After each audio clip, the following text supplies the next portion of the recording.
Breaking news, the Chicago Bears have officially traded away wide receiver Chase Claypool to the Miami Dolphins. So let's talk about it, people. What is going on, y'all? Faiz Sports Talk back at it with another video talking, of course, some NFL here to talk about the Chicago Bears. So if you're a Bears fan, please do hit that big subscribe button down below. Please make sure you are following me on my social media platforms. And guys, hit that bell icon right now. Go do it so you're notified every time I drop a new video, just like this one. All right, so let's talk about this. So Chase Claypool, the saga is finally over. He is finally being shipped out to the Miami Dolphins. The official trade is Chase Claypool and a 2025 7th rounder going to the Miami Dolphins for a 2025 6th rounder. All right, so that is the full trade. We're basically getting a 6th for Chase Claypool and a 7th.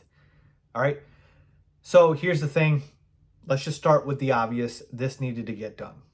Ever since the Chicago Bears sent Chase Claypool home and told him don't show up to the games, the Chicago Bears offense has completely exploded. Justin Fields has just gone nuts with the numbers, and the Bears almost have been perfect here in the games. They could have been 2-0. They're 1-1, but they barely lost that game against the Broncos. Now, this is not all Chase Claypool's fault, right? The offense exploding isn't because Chase Claypool's gone. But here's the thing with Chase Claypool. He is and has become a locker room distraction, and he has become a detriment, a liability to the team. And when you see the team playing really well and the team chemistry through the roof, you just have to go ahead and move on from there. There's no coming back from this. If the Bears had looked terrible still these last two games, maybe you could think, okay, well, we're still terrible even without Chase, so might as well bring him back. But no, complete opposite happened, and so Ryan Poles had to move on, and he did. As far as the compensation, folks, I'm okay with it. A 6th rounder, I'll take it for Chase, and a 7th, because you basically weren't going to get anything more. Honestly, I'm surprised Bears even got anything, because I thought Chase Claypool was just flat out going to be cut.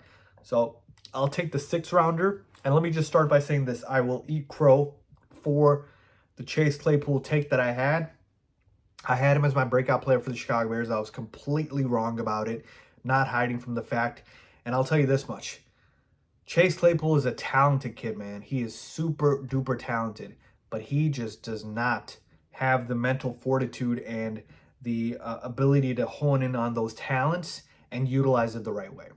I mean, we're talking about a big 6'3", 4" receiver, 200 plus pounds. And the fact is he plays like a 5'9", 170 guy, right? He's not able to come down with these 50-50 balls. He's not able to get the jump balls. He's not able to bully receivers. He can't block properly. Like, he just does not play like a big-bodied receiver. He plays like a finesse receiver. So you can have all the talent in the world, but if you're not able to put it together, there's no point. And that's the case with Chase Claypool. I thought he could put it together. Clearly, he didn't. And this is why we are in the situation we are at this point. So it sucks. And like I said, I was wrong about it. Should have just went the easier route with DJ Moore being the breakout player, but I thought that was too obvious. But yeah, man, even Ryan Poles taking the L here with the trade for Chase Claypool, the 32nd overall pick. I thought that was, obviously we know at this time it was a terrible trade, but I thought at that time it made sense because you have to be aggressive to get receivers, right? You have to take these chances, and you're not going to hit every chance as a general manager, right? The point is you want to just be able to take shots, and eventually one of these shots will end up being right. Right, so if I'm taking chances trying to upgrade the receiver room, cool. That's why Ryan Poles didn't stop there. He got Claypool, and then he got DJ Moore. Claypool didn't work out, but DJ Moore's working out. So that's where, we are with this situation. So overall, folks, I wish Chase Claypool the best of luck. I really, really, really wanted him to work out in Chicago. I still think the kid has immense talent. And let's see if the Dolphins are able to get that out of him. Mike McDaniel is an incredible coach, so I wouldn't be surprised at all if Chase Claypool goes to Miami and is able to show some signs of his former self. But unfortunately, it just wasn't going to happen in Chicago. And, that's essentially what she wrote at this point. So now we move forward with kind of a committee, if you will, at that wide receiver 3 spot. Obviously, you got Equanimous St. Brown, who's a good blocker. You got Tyler Scott, the rookie wide receiver you drafted. Obviously, you still have Velus Jones Jr. So it's going to be by committee. Seriously, clearly, it's going to be Moore and Mooney as your top 2. And then Komet's technically your 3rd receiver in a way.